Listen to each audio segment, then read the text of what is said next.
Welcome to the Assembly Committee on Education, the most studious committee in the Nevada State Legislature. Will the Secretary please call the roll? Assembly members De Silva, here. Dahlia, here. DeLong, present. Flanagan, here. Hanson, here. Hardy, here. Hunt, here. Koenig, here. LaRue Hatch, here. Mosca, here. Orentlicker, here. And Chair Torres Fawcett. Welcome to the audience. It looks like we have everybody here. Thank you, members, for being here and on time. Welcome to the audience here in Carson City. And it looks like an audience in Las Vegas as well. I know we've had some issues with video conference. Oh, there, it's not blurred anymore. But I'm happy to see that those have been resolved for us. Thank you to VPS and our IT team and those listening and joining us over the internet, which I'm sure is a packed YouTube channel right now.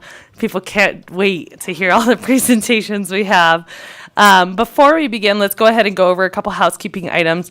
As a reminder, please silence your electronic devices. If you wish to testify, please sign in at the table by the door and provide a business card to the committee secretary. For those joining online, please be sure to mute your microphone when you are not speaking to minimize any background noise.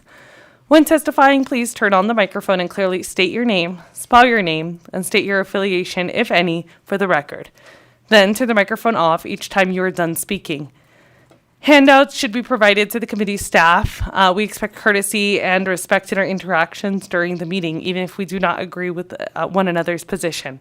Committee members will be using their laptops to view handouts and other documents. Please do not view this as a sign of disrespect or inattention. Public comments will be taken at the end of the meeting. Each person will be limited to 2 minutes. In addition, the public may submit written testimony to the committee up to 24 hours after the hearing. Today we do have a pretty smooth day. We have 2 presentations, so we will go ahead and take our presentations in order today. So our first presentation is going to be on national trends in education policy from the Education Commission of the States. And the presentation today will be from Tom Kiley, from the Policy Director. Thank you. Please begin when you're ready.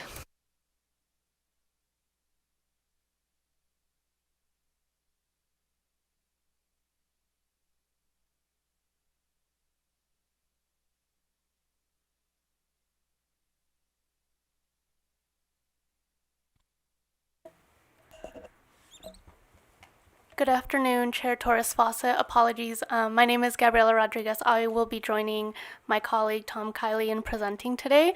I'm the state liaison to Nevada from Education Commission of the States.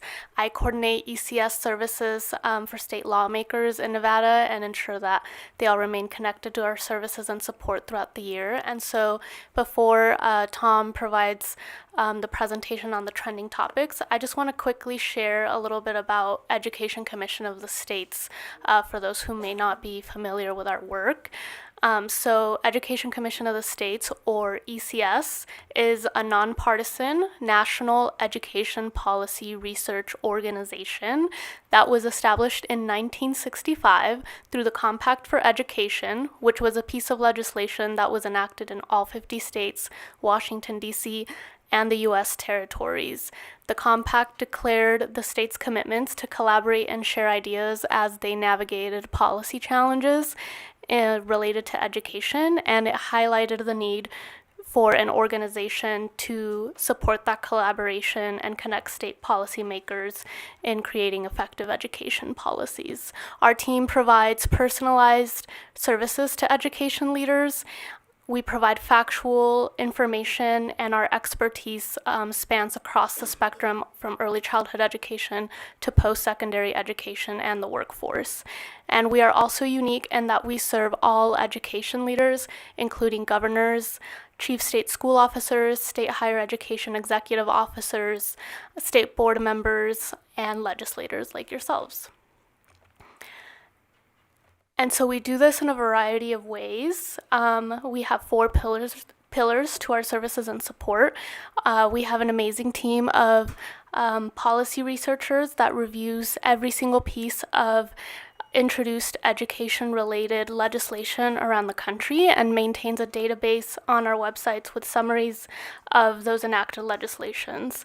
We're also looking at things like State Department initiatives, governor's initiatives, works of state boards of education and higher education, and so on. And so they use that information to inform our reports and our 50-state comparisons. And if there's ever a question that our immediate resources don't have an answer to, one of our unique services is that you can submit a policy question to me, and our policy team can respond usually within 72 hours with a written memo addressing your questions. And so beyond our research and support, we're readily available to discuss policy plans, consult on proposed legislation, and testify at legislative hearings and interim committees. Finally, we bring education policymakers together across the country. Our flagship event is the National Forum on Education Policy, which is this July 9th through 11th in Salt Lake City, Utah. And that brings together over 600 state education policymakers for networking opportunities and policy sessions. And so all of that to say, we know that you're busy, you have a lot on your plates, but we're here to exist as a resource for you. And so I'll turn it over to Tom to present on trending topics, and my contact information is provided at the end of the presentation in case you have any follow-up questions. Thank you. So Chair Torres Fawcett, members of the committee, Tom Kiley, Keily. I'm a policy director at the Education Commission of the States. And we're delighted to be with you and greatly appreciate the invitation to share trends in education policy across the country. Through all the work Gabriella outlined, it gives us a unique understanding of the questions and priorities on the minds of policymakers. Collectively, this information provides valuable insights into the education policies and trends across the country. The top 6 trends we saw in 2024 were in teaching, K-12 funding, school choice, post-secondary education, early care and education, and career and technical education and workforce development.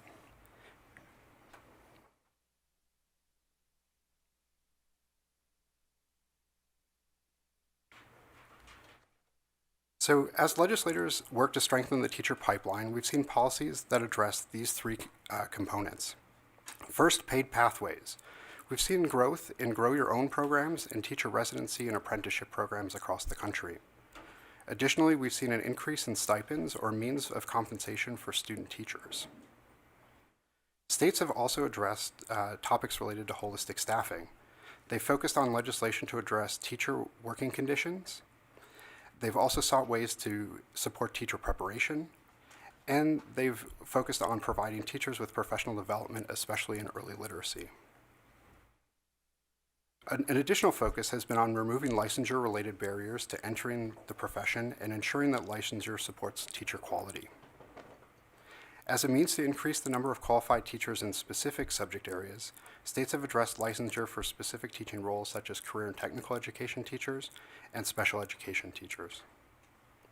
Licensure reciprocity was also a focus among states, with 12 states, in addition to Nevada, enacting legislation to be part of the Teacher Mobility Compact, which allows teachers to transfer their license across state lines in participating states.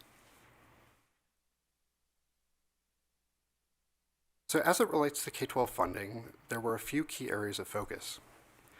States made changes to base funding formulas. Typically, this was with minor tweaks to the base funding amount to keep up and keep pace with inflation. States also made changes to supplement funds allocated to certain student populations, especially special education students and English language learners. And finally, states increased teacher compensation. For example, South Dakota enacted a minimum teacher salary of $45,000 a year. State efforts around school choice typically fall into 3 primary areas: student and family eligibility, funding, and accountability and oversight of the programs. Since 2021, more than 1,000 bills on school choice have been introduced, with nearly 120 being enacted. Regarding eligibility, in the past, programs have targeted specific student groups and prohibited students already in private school choice, already participating in private school. But states now are aiming to expand existing programs to universal or near universal eligibility. Some states are creating new programs that phase in universal eligibility over time. For example, Iowa and Arkansas progressively expand their student eligibility based on income level and previous public school attendance. eventually resulting in 100% of students being eligible. In other cases, states have lifted income eligibility thresholds to the point where nearly every family is eligible for the program. Universal programs are typically education savings accounts, which are publicly funded and typically pay the expenses like school tuition, tutoring, or instructional materials. We've also seen states create universal vouchers or tax credit programs.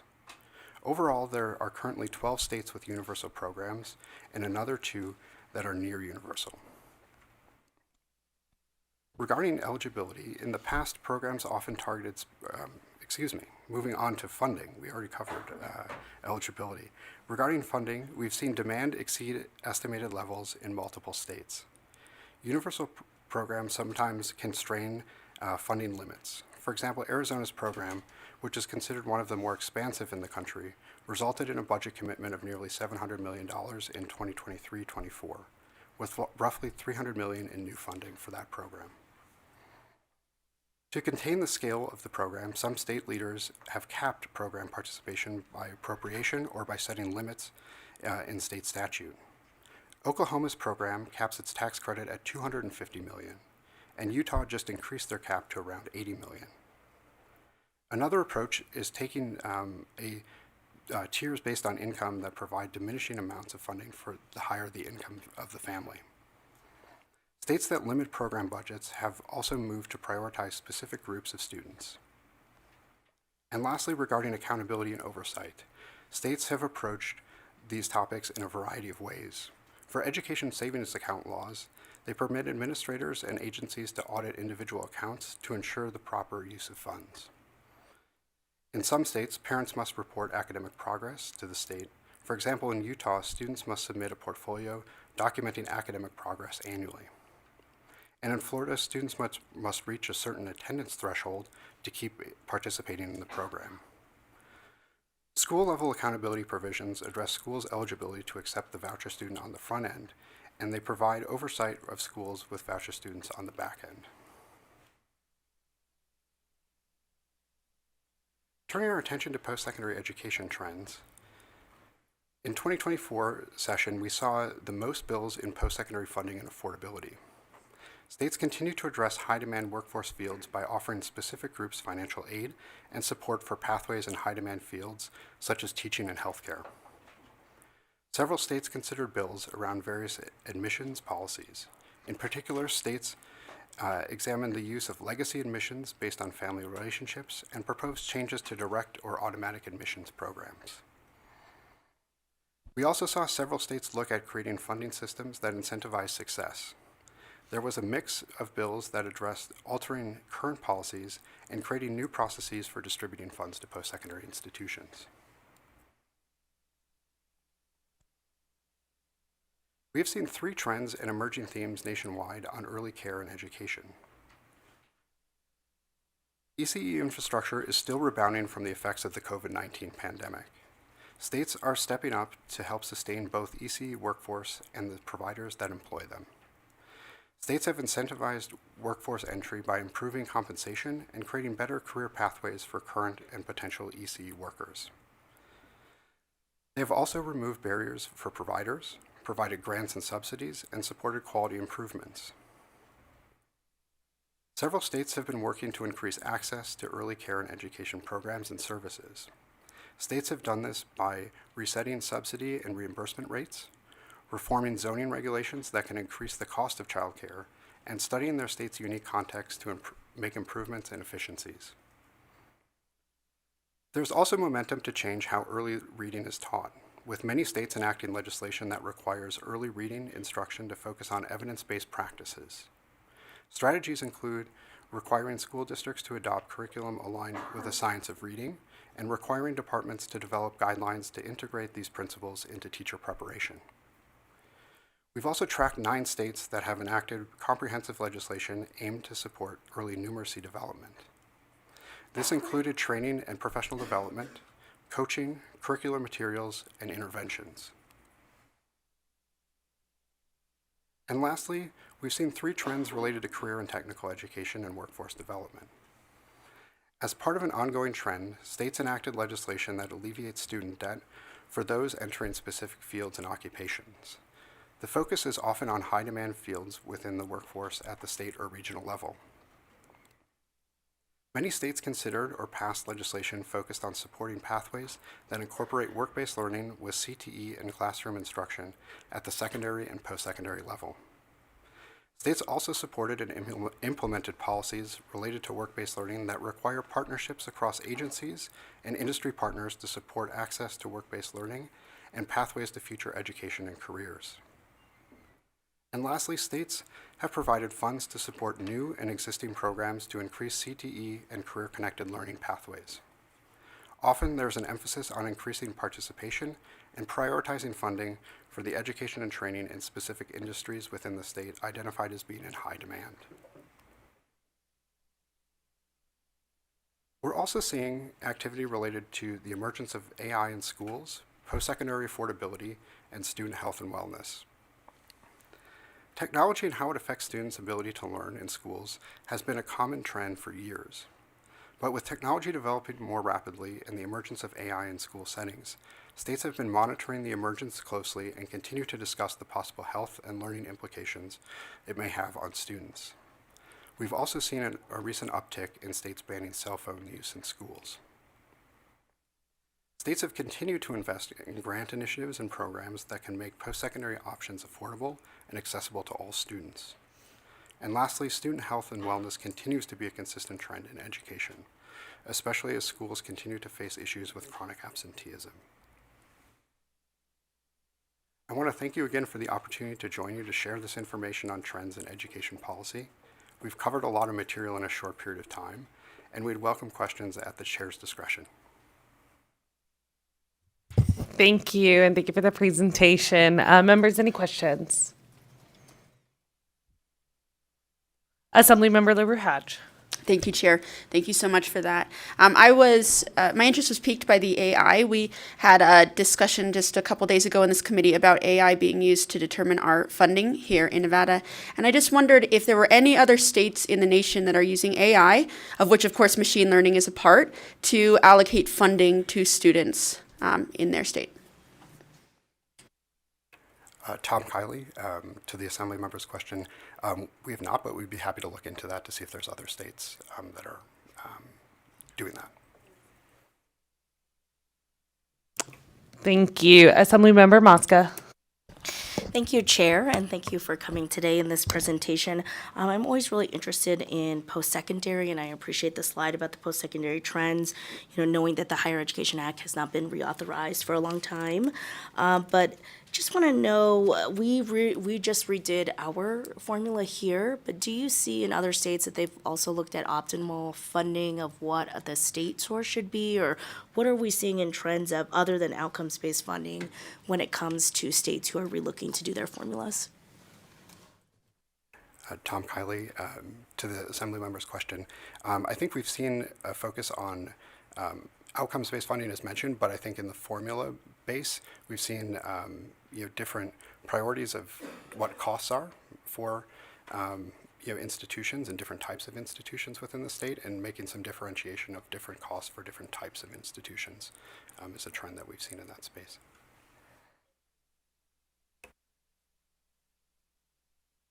Members, any additional questions? I don't believe there's any additional questions at this time, but thank you for making the trip to join us here today. And then if you have any additional questions, please, I encourage you to reach out directly to the representatives here today. And then I know that there's a ton of policy briefings on the website that I've used that we are good references for lawmakers looking at education policy as well. So thank you so much. I appreciate it. Thank you for being here. Thank you. All right, at this time, we'll go ahead and go to our next presentation today. And we're excited to invite some people that are not newcomers to this legislative building or this committee room, especially the Honorable and Director Jill Tolles, who sat with me on this committee many sessions ago, it feels like. So thank you. Welcome back, and welcome back to our committee. We're excited to have you here. And of course, former research director, if I'm correct, right, Michael Stewart, who then left us here at LCB and joined Ms. Tolles at the Gwynn Center. So while we miss you, we're so happy that you're still researching for the state of Nevada. So welcome back. Thank you so much, Madam Chair and members of this esteemed committee. Jill Tolles, for the record. I'm the Executive Director of the Kenny Gwynn Center for Policy Priorities. We are a statewide, independent, data-driven, nonpartisan policy research center, and one of the major areas of focus is education policy, something near and dear to my heart and all of yours. And I am going to keep my remarks short so that I get a chance to turn it over to our incredible partners, our research director, Michael Stewart. Thank you, Jill. For the record, Michael Stewart, research director at the Gwynn Center. Happy to be here. Good to see some familiar faces and meet some new faces. I am very pleased to that you get to hear from Anna Colquitt today. We have a wonderful team at the Gwynn Center. You can see on this slide. We cover many different areas. In addition to education and education policy, we address economic and fiscal policy. We look at health and social policy. We do governance and civics, and eventually we'll be branching out to natural resources, land, and water.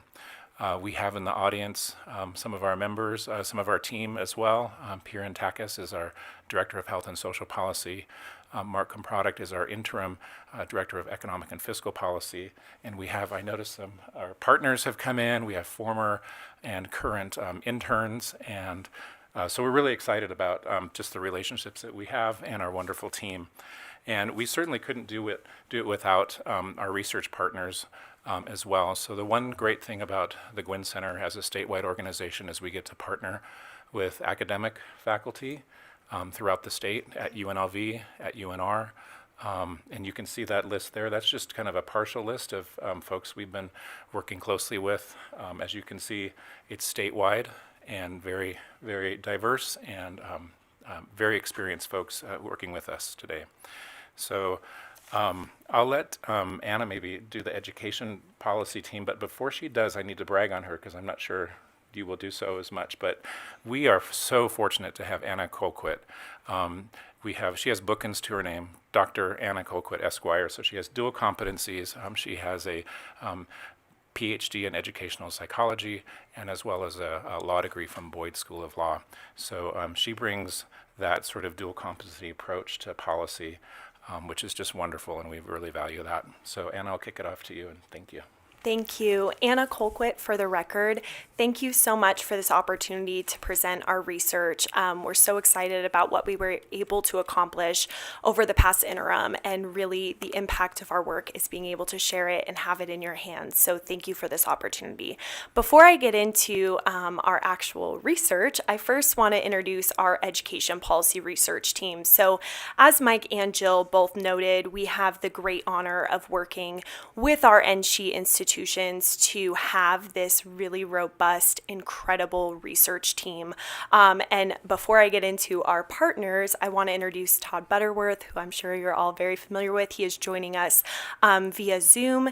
And then also we have both Dr. Jennifer McClendon and Jamaica Thomas, who are helping with past projects and current projects, and so really excited to have them in the room and get to see their work in having this impact.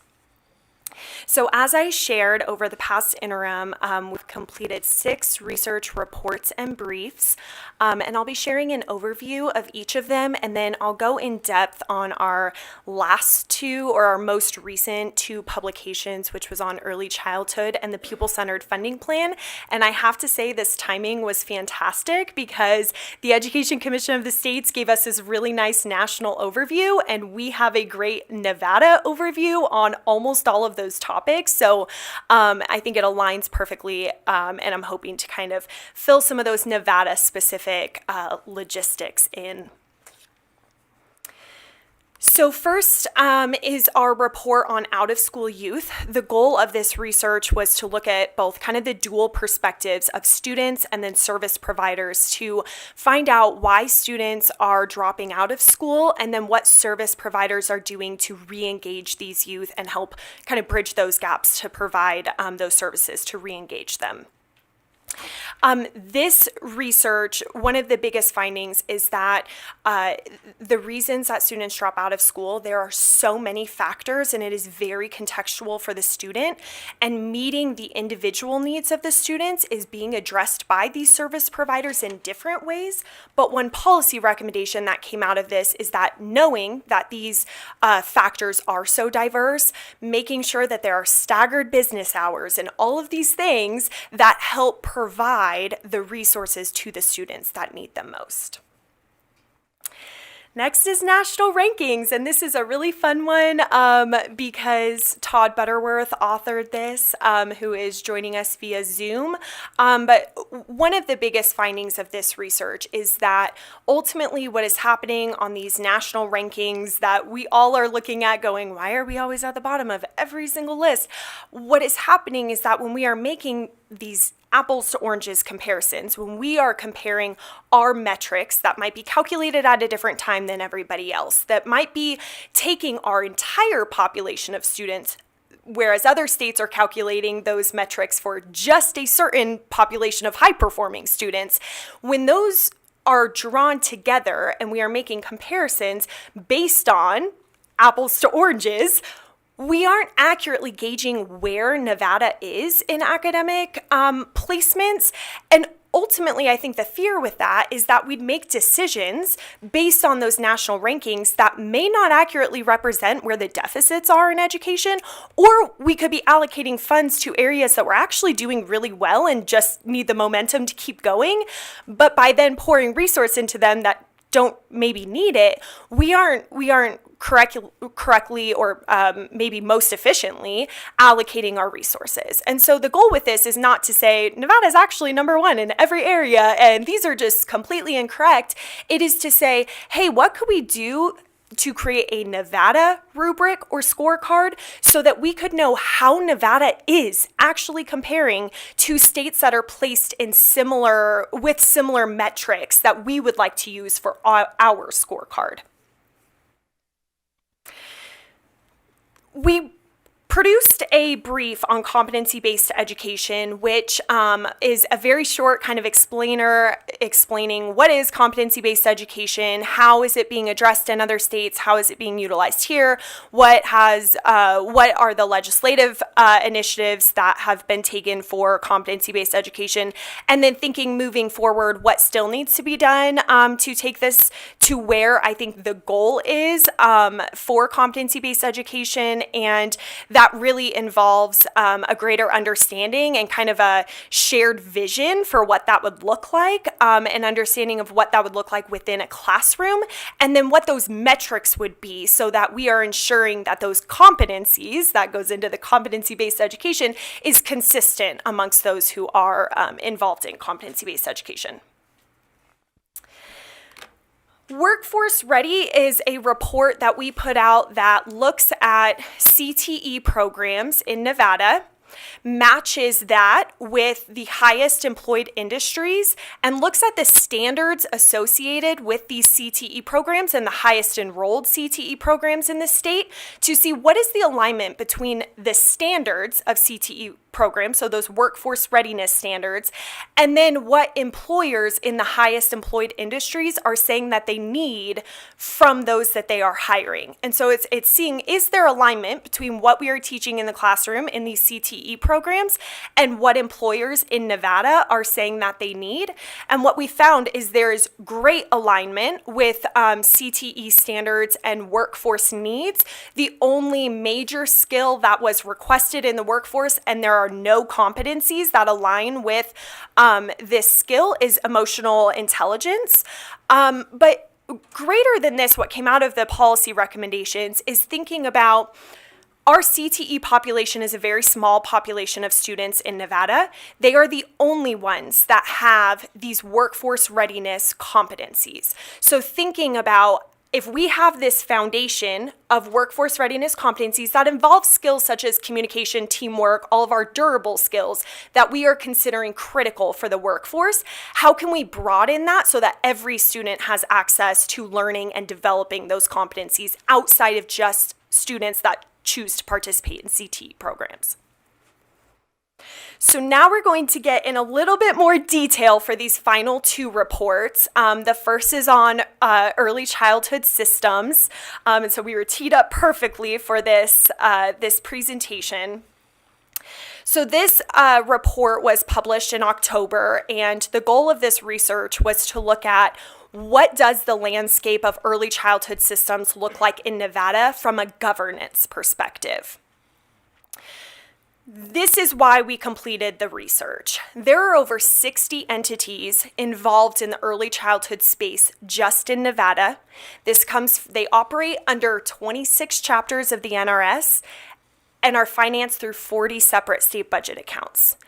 This is an incredibly siloed system. It's fragmented. They're all working kind of in their own little space, and there is not much there is some overlap. There's not much communication happening, which is creating these inefficiencies in this space and also making it more difficult for families to navigate this system. So before we get into our findings and kind of the recommendations that came from it, I want to preface this with, when we looked at early childhood, we were not just looking at what most people think of when they hear early childhood, which is pre-K or preschool or daycare, whatever aspect of that you want to consider. We were not just looking at the education piece of that. We were looking at early childhood as a time in a kid's life from 0 to 8, and what are all of the services that we provide to those children and their families. So education is a piece of that, but then we also have their physical health care, their mental health care, child welfare, any financial assistance, anything that is provided to a child that services them up to 8 and their families. So from this report, we created phased recommendations. We have them laid out in 2 different ways in the report, but one of the ways is in phases because they were ordered. When we spoke with other state representatives of states who had transformed their early childhood systems, we learned very quickly that there's a lot we can learn from what other states have done in this space. And so we attempted to be a resource for what was successful for them, and then any hurdles that they overcame, how can we tackle those earlier so that we potentially don't have to run into the same barriers. So in this first phase of recommendations, it's really focused on structure. So what we heard is that it is critical to have an oversight body that oversees every aspect of early childhood. As I just showed you that slide that has all of these entities in this space, overseeing all of these programs is incredibly complex. And so having one body that has the authority to make decisions that impact those programs is critical.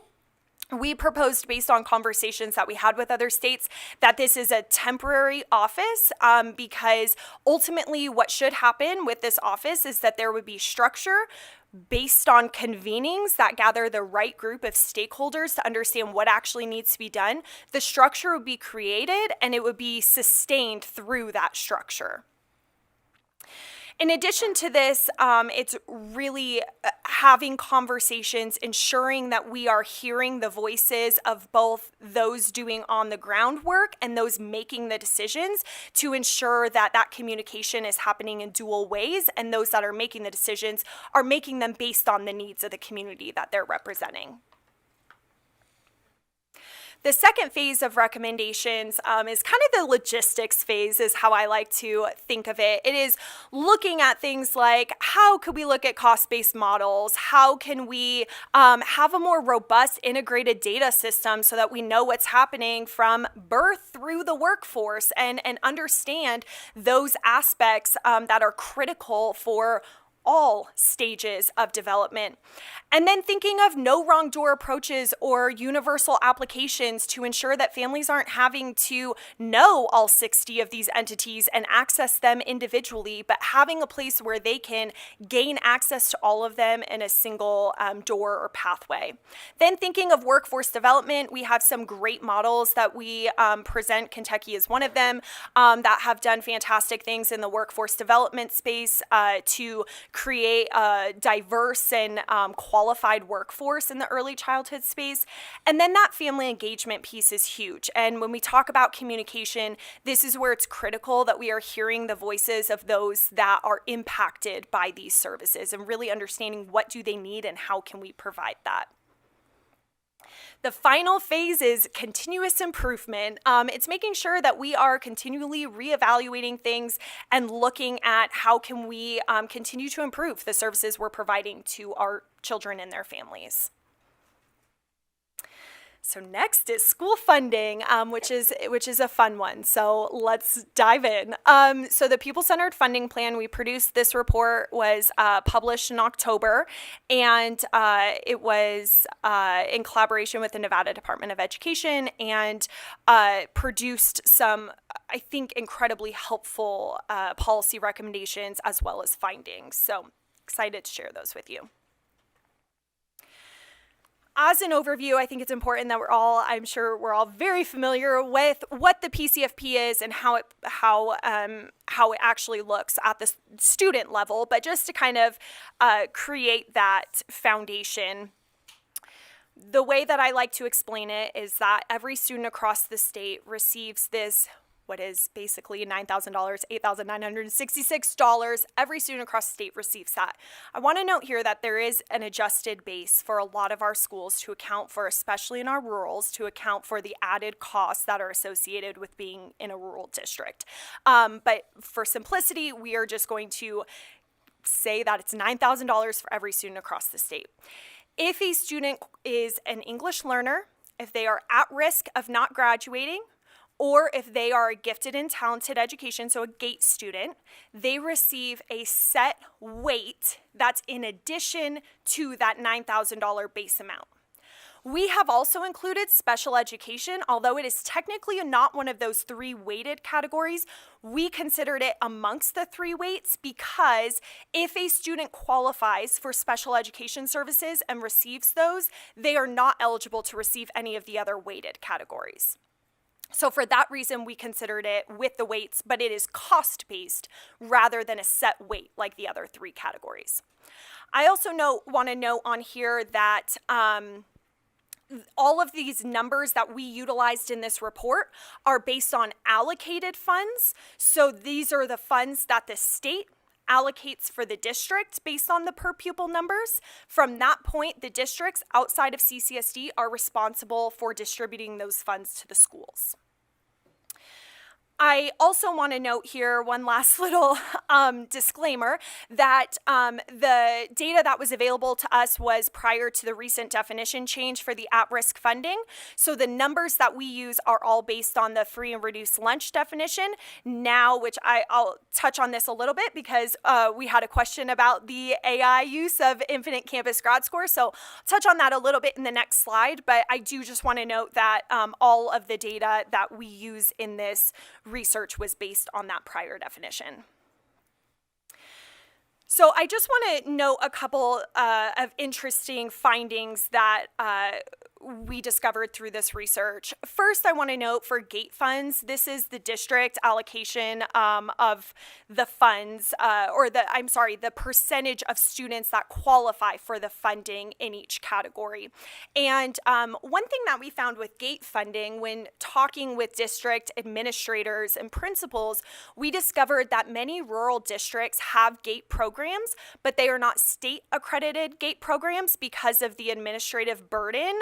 And therefore, they do not receive state funding, but they are still provided to their students.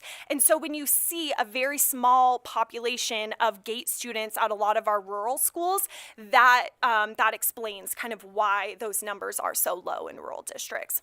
I also want to note that for the at-risk piece of this, that these numbers are prior to the definition change, so they're under the free and reduced lunch definition. Now they use an algorithm through Infinite Campus that calculates a grad score based on 75 different factors. And a few things to note with this that came from the interviews in our research. which this will answer your question, we are the only state that uses this algorithm to determine funding. There are a lot of states that use grad score to help or even as an aspect of how they determine students that are at risk, the same way that we do. We are the only state to use it to determine funding. There are, we use it as the lowest quintile of our students, so that bottom 20th percentile for the grad score, that is who receives funding for at-risk category. And this has generated much discussion purely as how do we decide on the lowest 20th percentile? What is that the right number that we should be using? And the Commission on School Funding is talking about that to a great degree. The next thing that came up with these at-risk funds are, how are these funds being used? How do principals communicate it to us and district administrators communicate it to us that because they are unable to see how the grad score calculation determined that a student was at risk of not graduating, they have a really difficult time aligning the interventions to meet the needs of why that student triggered that at-risk eligibility. And so what's happening because of this is there's very little guidance or consistency on how these at-risk funds should be spent. And they also, because the definition just changed and it feels a little new, principals and administrators noted a sense of lack of security in using the funds. And so hiring people for those positions has been difficult because they don't feel like they are stable funds that will be able to last over time. Overall, the one thing that I think is important to note when we look at these three weighted categories and then the special education funding is, as I noted, students only receive the highest of the weights that they are eligible for. So if you have an English learner who is also a GATE student, you only receive the funding for them being an English learner, but these schools are still obligated and are still providing services for them to be in a GATE program. And this is something that we'd like to explore further. However, in initial conversations with Washoe County School District, we realized that this is costing them an additional $20 million for those to provide those services to students that are eligible for multiple categories, but only receiving the funding for the highest of the weights. So the PCFP has made huge strides. We know this, but school funding is still inadequate. Our state average for per pupil spending is over $4,000 short of the national average, and also what subject matter experts label as necessary for adequate funding. So this is not our dream funding, this is adequate funding, and we are still $4,000 per pupil short of that. Is still very difficult to equitably distribute these funds and figure out how to do so, especially in the at-risk category. We heard that over and over again, that it's very hard to figure out how to not only target the funds and to interventions that meet the needs of the students, but also to know how these funds should be spent. I also want to note, in general, the lack of data is problematic from a research perspective, but also from an accountability perspective. Like I said, we pulled together several sources of data in order to produce this publication. But I think we learned that this information should be available for everybody. We should know how much schools are spending at the school level for each of these weighted categories. These are community concerns that we should know. I also want to note that we routinely heard that there are extreme increased needs post-pandemic, and that has put a massive strain on resources because schools are providing services that they did not provide before, and those wraparound services that are incredibly costly and are not built into the PCFP in an explicit way. So our policy considerations involve things like standardizing that reporting and data collection. The Commission on School Funding is tackling this and looking at what are the performance metrics that we want to be analyzing and how can we consolidate the amount of reporting that schools and districts are required to do, but making sure it's still reported in a way that's accessible for us as community members. Thinking about supporting increased needs and student and family needs and how funding plays a role in that. And then ultimately looking at consistency and transparency in the funding distribution, especially as it relates to accountability. So that is our quick recap on our last 6 reports and briefs, and I just want to show what we are currently working on and our plans for this next interim. And we are currently working on a Native American fee waiver program project, which will look at across the state, how has this played out, what are the barriers administratively from the student perspectives, how can we better address those needs, looking at chronic absenteeism, continuing to look at school funding, especially that at-risk category, and what we can do there. Also looking at school funding from actual school expenses rather than just the allocated funds. And then continuing to look at durable skills for workforce development and more.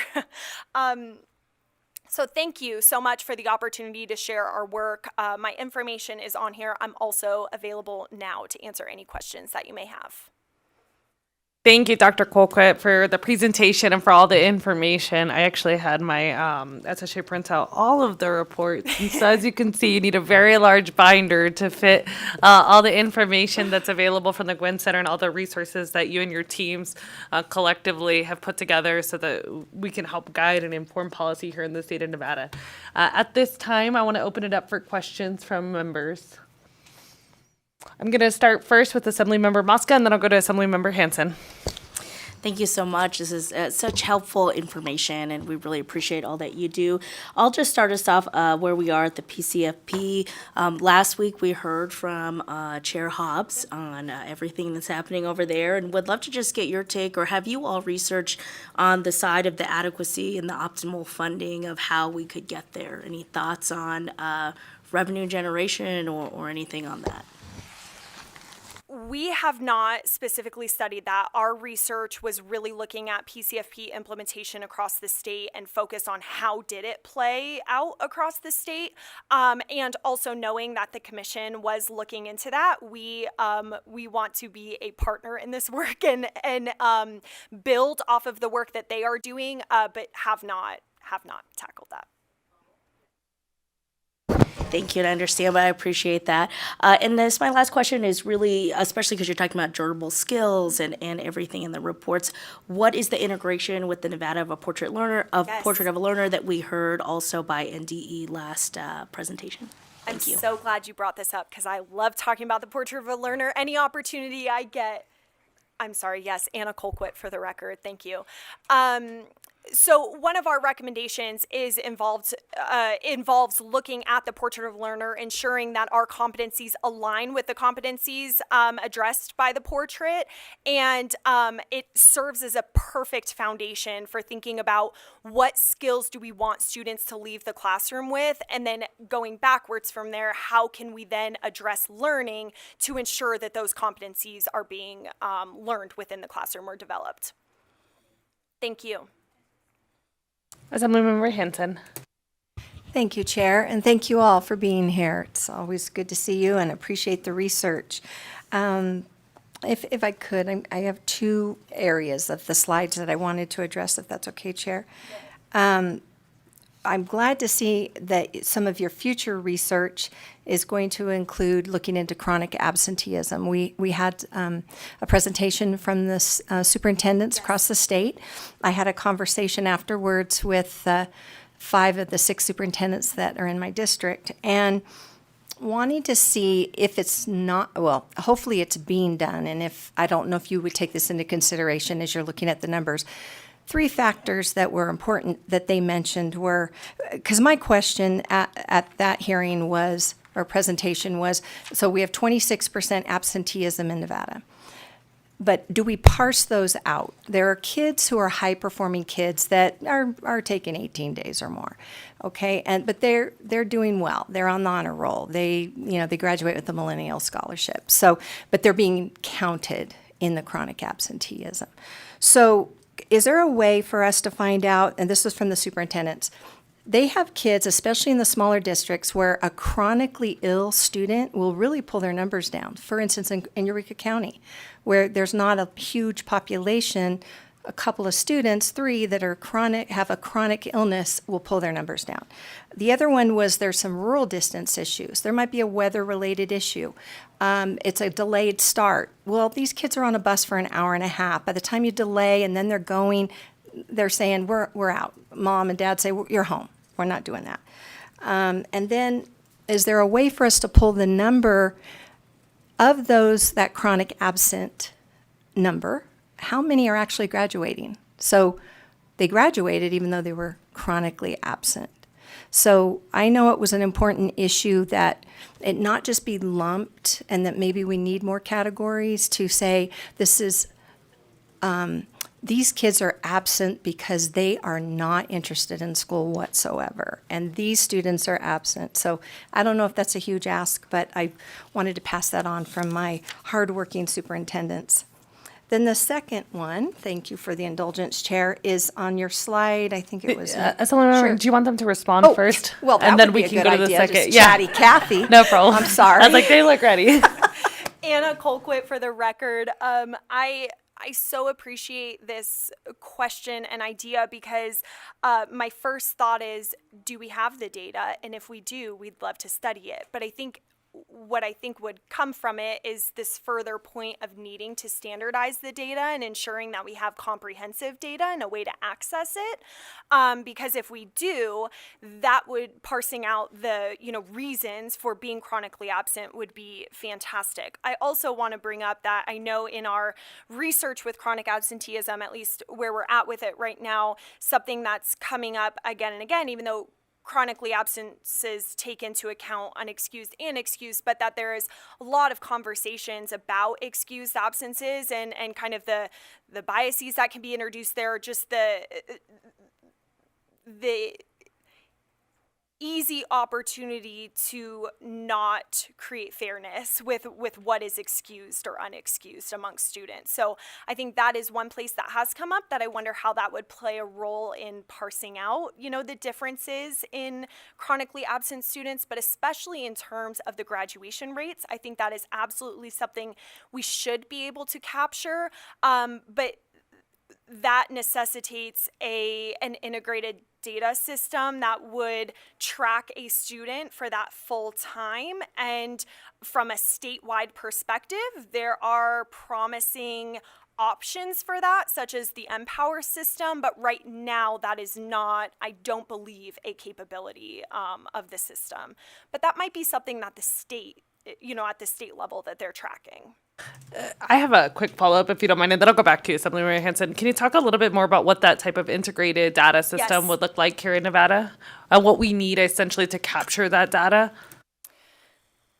What we need to capture the data is a pretty complex question, because ideally this data system would capture all of our data for the state from every person zero to the workforce. So it would involve more than just education, but I think from the education perspective, if we could integrate a system that captures early childhood with K-12, with higher ed and then beyond, that allows us to know what is the trajectory of these students actually looking like. It's very helpful when we talk about, hey, that student received at-risk funding. What then was their trajectory? How can we target our interventions and the spending that we are already allocating for our students to best meet the needs of that population of students? So that would be the capability of the integrated data system. NPower does exist through OWIN and is a really helpful foundation for what this could look like. But they're, as a prior user of the system, they have many things that they need to address with accessibility and still that further integration. One of the major barriers that was discovered with the Empower system is the fact that there are already so many reporting requirements that this feels like an additional reporting requirement because it is not quite fully integrated, that it would replace or consolidate reporting requirements. I'll go ahead and go back to Assemblymember Hanson. Thank you for that. So it's on page 19 of the presentation, the district level percent of students by funding categories. Before I ask my main question, I just need to make sure I have the right. Did you say this slide was after the at-risk definitions or before? Prior to. Okay. Anna Colquitt, for the record. That might explain it, because this is frightening.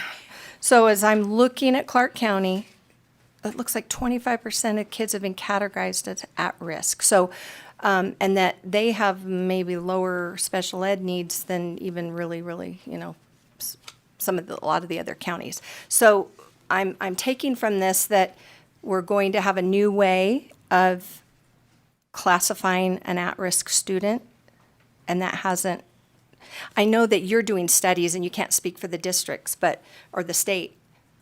Do we have a different way from this that we're going to be doing at-risk assessments? So it is Anna Colquitt, for the record.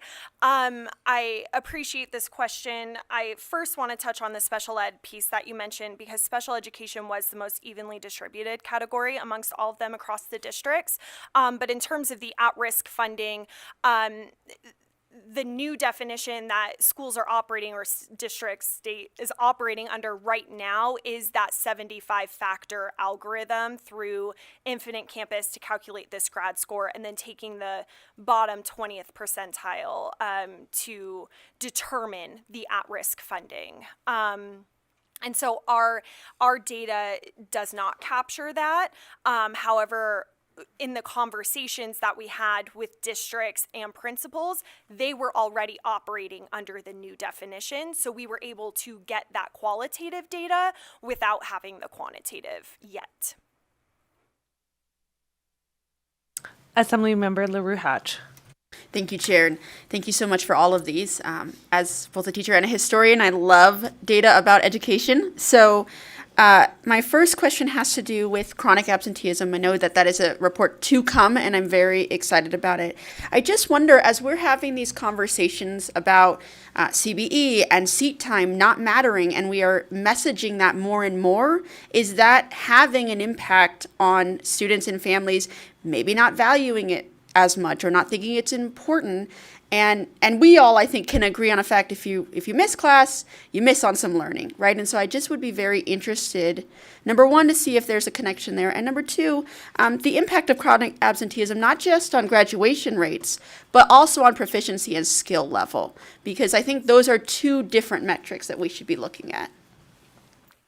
Anna Colquitt, for the record, thank you for bringing this up. This is a fantastic addition. We are currently shaping and outlining our plan for research for chronic absenteeism, and that will be added as kind of that purposeful and kind of other things working at the same time that could be impacting students' feeling of purpose in their education. So I appreciate that.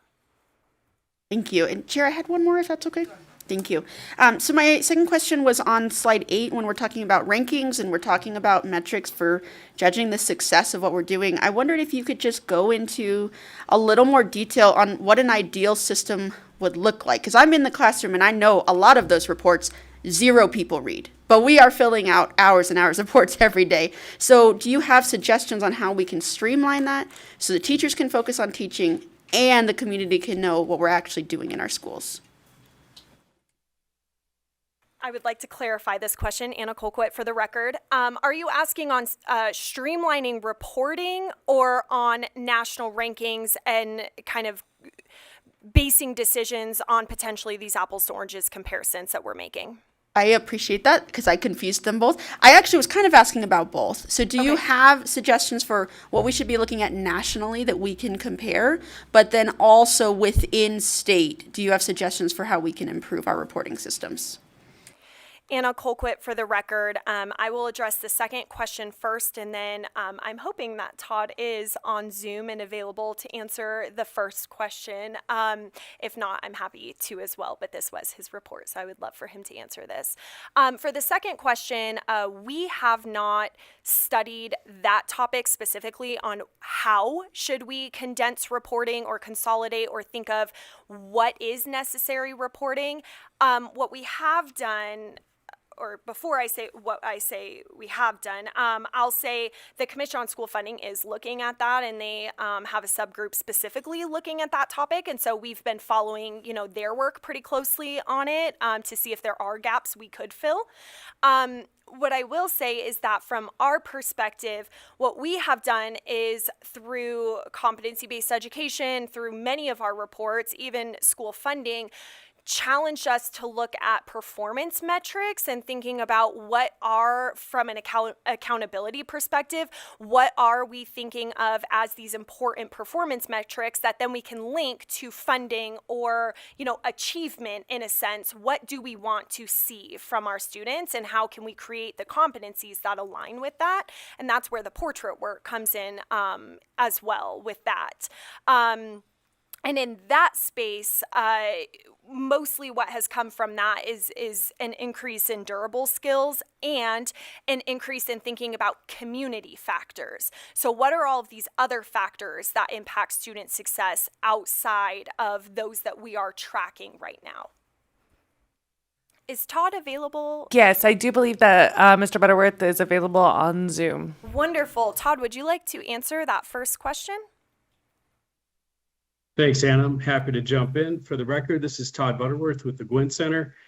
Greetings to the committee. I staffed this committee back in 2013, so it's good to be back. With regard to national rankings in our report spends a fair bit of time critiquing national rankings, but the Reader's Digest conclusion is that these comparisons, these interstate comparisons have value, but they so often lack context. As Assemblywoman Hansen was mentioning, in rural communities, small numbers can make a big difference, and so that context is really important to understanding those numbers. And so what we recommend in the report is that Nevada create some sort of a proprietary scorecard, and we suggested that the designers of this scorecard might seek to answer one or more of 3 essential questions. And those are, how is Nevada performing against some fixed objective or measure of achievement? How did the state perform compared to some previous period? Or how did Nevada perform or progress compared to other states during a given period? But in any case, the data set that's chosen for a particular metric has to logically and fairly support the answer that's being sought. And that's where the hard but most valuable work would be done. Now, Nevada already has robust systems for internally measuring education performance. These are things like the school performance framework, the alternative framework, the growth model, the report card. There's a lot of data already out there. And these are helpful tools to see how entities within the state are progressing against their own performance over time. So the question is, how do we externally measure the state's performance in a way that's more effective than all those national rankings that we see in the media? And so to answer this question, our report offers a variety of options for the contents and format of an interstate scorecard. And it poses a list of questions to contemplate about the scorecard in general and about the performance metrics specifically. So in the end, I guess I'm pointing to the report and saying, give it a look. It'll definitely provide some guidance on what this process could look like going forward. Thank you. And I do believe that the Nevada Department of Education has a piece of legislation to create at least a working group or something of the sort to look at the NEPF as well, so that we can reconsider this framework. So hopefully you all are a part of that conversation and that your research is a part of that conversation as well. Thank you. Members, any additional questions? I see Vice Chair De Silva. Go ahead. Thank you, Chair, and thank you, Ms. Colquitt, for that excellent presentation. Before I ask my question, I want to give my former student of mine, Ian Graff, a shout out. I was his 10th grade world history teacher, and now he's here working the legislative session. And yes, it makes me feel old. It definitely does. So my question is this: you mentioned that there was some congruence now between the CTE offerings and some of the workforce needs coming from our industrial leaders and folks in that sector. So my question is this: you said that there was a lack in when it comes to emotional intelligence. Did they give any insight as to what exactly they would like to see how they would like to see this addressed, or what kind of insights they have in regards to what kind of special programming or something that we can offer as a school system to address that, which I do agree is important, but I don't know how exactly we'd go about creating a systematic way of dealing with that issue. Thank you. Anna Colquitt for the record. This is an incredibly important topic because I think when we talk about skills that are important, operationalizing them to know what would that actually look like in a classroom and how could we teach these skills is different than saying that the skill's important. And so we have a framework for these other skills, but when we talk about emotional intelligence, we don't have a solid framework for it. The report does produce kind of language for that competency of what it could look like. But what I want to talk about is the fact that we have just actually submitted for a grant opportunity that we could interview employers in Nevada to understand when they say they want a candidate who has emotional intelligence. One, how are they identifying that on an application, which provides a lot of information for us as to how do we need to have our students displaying that information, either through a transcript or through, their references, whatever it might be. But then also, how is that skill being used in these jobs? And when we talk about these jobs, we're talking about our highest employed industries in Nevada, and also those that we are saying we need more people in. And so these are our most critical jobs and our highest employed jobs. And so if we are able to talk with employers and gain that knowledge for them, it would be huge for then translating that to a school setting to know how can we then formulate competencies that reflect what employers are saying they desire in their future employees. Members, any additional questions? Oh, Assemblyman Ortlicker. Thank you, Chair, and thank you for this presentation. You've given us a lot of food for thought. And I'm wondering, as we kind of sort through, because there are a lot of things on the table, whether as we read through, will we see something that I'm going to do a health analogy, the task force, public preventive, I don't want to mangle the name, but they have recommendations for different preventive screenings that doctors can do, the healthcare system can do, and they grade them A, B, based on how valid is the science behind it.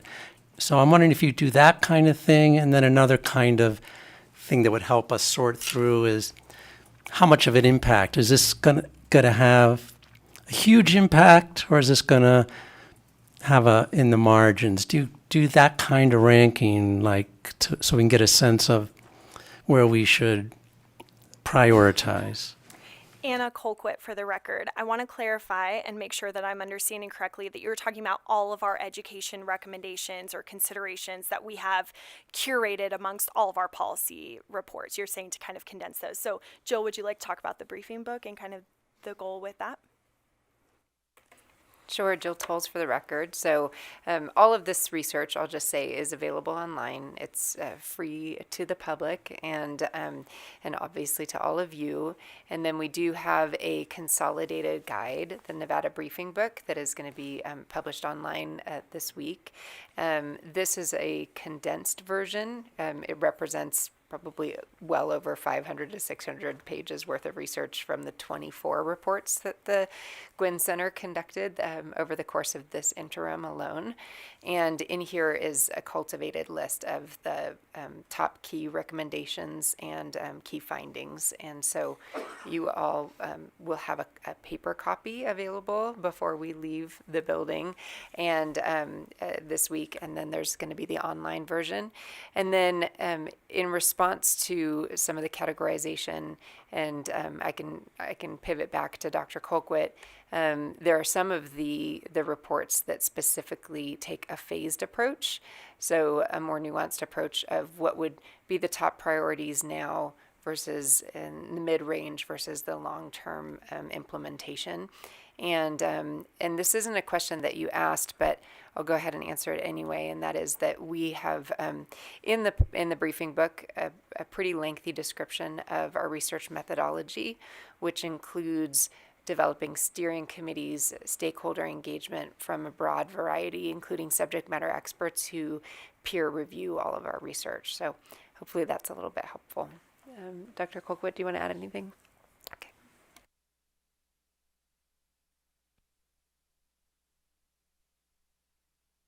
All right, members, any additional questions? I think that was a good plug for that briefing book that we will be receiving soon. So I look forward to seeing it. It's like a episode of Oprah. When we get back to our office, there's going to be a magical book there. So I look forward to seeing all the information. Also, I know that you all have an upcoming event with legislators. I don't know if you would like, if it would be appropriate for you to talk a little bit about that event so members can look for it as well. Thank you so much for the question, Chair. Jill Tolles for the record. And the Gwynn Center hosts an annual event called the Gallagher Dialogues. And it's an event where we bring in national speakers. 3 years ago, we brought in Governor Christine Todd Whitman to talk about bipartisan decision-making and good governance. Last year, we brought in the Stanford Center for Artificial Intelligence, which really helped serve as an inspiration for a series of briefs that we produced over the interim.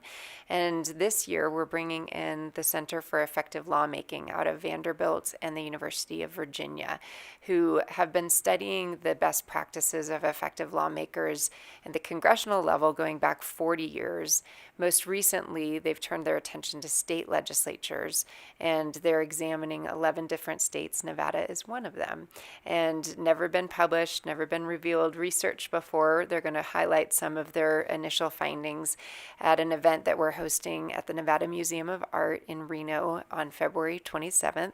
It's a Thursday night, and we did schedule it around the last Southwest flight going out afterwards and after your committees, so that hopefully all legislators who are invited as an educational event will come and join us, along with the executive branch that will be there, everyone except for our Secretary of State, who will be traveling that night, but the rest of the executive branch will be there. And I'm very pleased to say that we have legislators from both sides of the aisle, both houses, who are going to be present, as well as open to the public. And if people would like to purchase tickets or learn more, they can go to gwynncenter.org. Thank you so much. On that note, thank you so much for being here. We really do appreciate all the information. I'm sure we will be using you as a resource soon. Thank you. And it was great to have so many former people that sat in this building join us via Zoom and in person. I told you all, our YouTube channel is very popular. At this time, we'll go ahead and move on to the last item on our agenda today, which is public comment. As a reminder, Each person has 2 minutes to provide testimony. Public comment may be submitted to the committee up to 24 hours after the hearing. Anybody wishing to testify in public comment may approach the stand. And additionally, I'll read the number in case there's anyone wishing to join us for public comment. To provide public comment or testimony, you may call 888-475-4499. When prompted, provide the meeting ID. Enter 832-9618-2473, and then press pound when prompted for a participant ID. To resolve any issues related to calling in to provide testimony during the hearing, please call the 775-684-1300. At this time, we'll go ahead and start here in Carson City first. Go ahead and begin when you're ready, sir. I'm John Ippolito. You can find 1,500 of us on Facebook at Protect Nevada Children. Some of you may remember when the Nevada DOE wanted to charge a father $10,000 to view the SANE data that will be stored forever on his children. That was me. Today, many people are concerned about Elon Musk and the Doge having access to personal data. The amount of data the federal government has on us adults pales in comparison to what they have on our children. What we should all be worried about is how much information the federal government can access on our children. It is illegal for the federal government to create a national student database. So what they did was they spent almost $1 billion to ensure many states, including Nevada, have databases that are compatible. The federal government can access these databases. Nevada took $17.5 million of these dollars. In our state, the K-12 data is collected via a third-party ed tech vendor, Infinite Campus. There is way more data, way more to Infinite Campus than checking on your kids' missing assignments. We asked Washoe County School District for a copy of the IC data fields, and they told us, quote, "That record is confidential and proprietary to Infinite Campus, Inc., end quote. So a copy of the data fields stored forever on our children is not available for us to view. I've seen the actual IC data stored for my children and was very surprised with what I found. To learn more, go to protectnevadachildren.org. The problematic data that is mostly subjective and lives forever in IC is discipline, minor discipline, counseling, MTSS, and especially the medical and psychiatric data. Recall, IC is not a healthcare provider, so HIPAA does not apply. You are in a position to protect the future of Nevada students. Thank you. Thank you. Is there anybody else here in Carson City wishing to testify in public comment? I don't see anybody, and it doesn't appear we have anyone in Las Vegas. BPS, is there anyone on the line wishing to testify in public comment? Thank you, Chair. If you would like to provide public comment, please press *9 now to join the queue.